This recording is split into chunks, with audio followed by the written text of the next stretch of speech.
Olá. Sabia que o açúcar, ele pode mexer com o cérebro de um jeito parecido com algumas drogas? É sério? Tem até uns estudos com ratos, sabe? Que preferiam água com açúcar do que cocaína. Impressionante, né? Nossa, é impressionante mesmo. E super relevante. Pois é. Hoje a gente vai fundo nisso. Como o açúcar, até aquele escondido na comida, afeta tipo o cérebro, a memória, o humor. Exato. A ideia é entender como isso funciona e, claro, buscar umas alternativas para melhorar a saúde da mente, o bem-estar geral, sem depender tanto dele. Bom, vamos desembrulhar isso então. Vamos lá. E é um ponto de partida, assim, fundamental. O excesso de açúcar pode dar uns sintomas que lembram até uma demência leve, sabia? Sério? Tipo o quê? Ah, esqueceu onde deixou a chave, sabe? Aquela dificuldade com nomes, um pensamento meio nublado. Hum, a famosa névoa mental. Isso.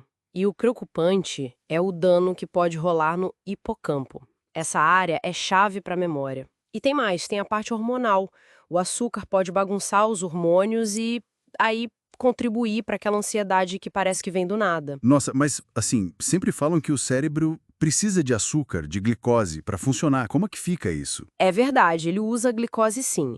O ponto central, assim, é o excesso. O corpo foi feito para ter bem pouquinho açúcar no sangue, tipo o equivalente a uma colher de chá só. Quando a gente manda ver no açúcar ou nos carboidratos que viram açúcar rápido, tipo pão, massa, suco, aí o pâncreas tem que liberar um monte de insulina para tirar esse excesso de circulação. Ah, entendi. Quer dizer, o corpo tenta dar conta do recado liberando mais insulina. É isso? Exatamente. Só que, com o tempo, né, essa sobrecarga constante cansa o pâncreas, a insulina fica sempre alta e as células, inclusive as do cérebro, começam a ficar meio surdas para ela. Uhum. É a tal da resistência à insulina. Então, peraí. Mesmo tendo açúcar ali no sangue, as células não conseguem pegar para usar. Precisamente. É o paradoxo, né? Tem glicose sobrando, como no diabetes tipo 2, mas a célula cerebral não consegue usar direito e fica meio que passando fome de energia. Caramba. E isso afeta a cognição, claro. E um detalhe interessante: muitas vezes, colesterol alto não vem só da gordura que a gente come, não. Pode vir do fígado processando esse excesso de carboidrato e açúcar. Os amidos, os sucos, tá tudo aí. Entendi. Então, se as células do cérebro estão passando fome mesmo com açúcar disponível, a gente precisaria de outra fonte de energia, certo? É aí que entra a dieta low carb, com menos carboidrato. Correto! Aqui é onde fica realmente interessante. Quando a gente corta bastante os carboidratos, açúcares e amidos, o corpo é forçado a usar outra coisa: as cetonas. Cetonas. Sim, elas vêm da quebra da gordura. E para o cérebro, olha, as cetonas são tipo um combustível super limpo. E os benefícios? Melhor humor, clareza mental, foco, atenção, sabe? Facilita aprender, a memória fica mais afiada, menos fadiga mental. Tem até relato de gente que melhorou muito até reverter o diabetes tipo 2 com essa mudança na alimentação. Ok, a lógica faz todo sentido. Mas na prática, cortar açúcar e amido parece, nossa, um desafio gigante. Vicia, né?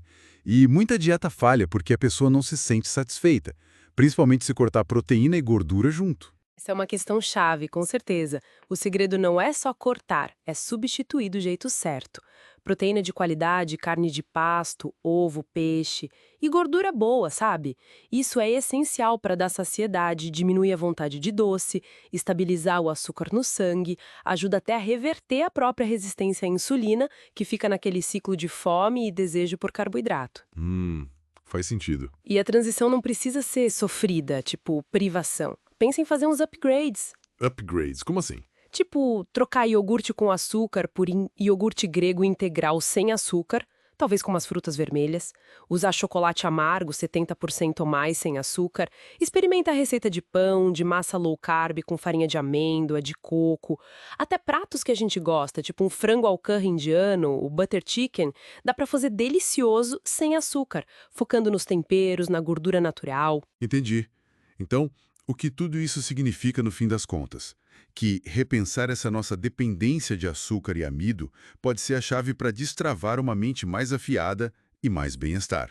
Exatamente. A mensagem principal é essa: reduzir drasticamente açúcar e amido e colocar no lugar Proteína boa e gordura saudável é uma das mudanças mais potentes para melhorar cognição, humor e acabar com a névoa mental. E é bom lembrar, o nosso fígado consegue produzir a glicose que o corpo realmente precisa. Aquela colherzinha de chá. Pensa numa planta. Precisa de água, mas muita água afoga, né? O cérebro é parecido, com energia, precisa de um fluxo, mas o excesso de açúcar prejudica. Fica então uma reflexão para a gente, né? Se o corpo produz a própria glicose e as cetonas são um combustível tão bom para o cérebro, talvez até melhor, será que essa nossa cultura tão focada no açúcar como energia principal não está limitando o nosso potencial, tanto cognitivo quanto de bem-estar? Excelente ponto para pensar, com certeza. Bom, muito obrigado por acompanhar a gente nessa análise. Obrigada. Até a próxima.